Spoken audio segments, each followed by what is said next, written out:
Isa ka rin ba sa magti-take ng board exam pero hindi mo alam kung paano magsisimula sa iyong pag-review? Ito ang 3 paraan na matutulungan ka upang makapag-focus ka sa iyong pag-review. Create a study schedule. Magtakda ng tiyak na oras kada araw para mag-review. Iwasan ang cramming. Okay lang maging mabagal basta consistent kaysa mabilis pero sabog.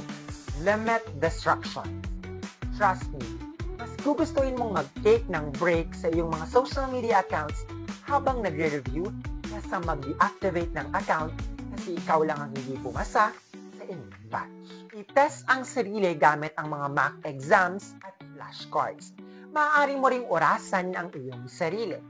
Maaari ka ring magsagot kahit unfavorable ang learning environment.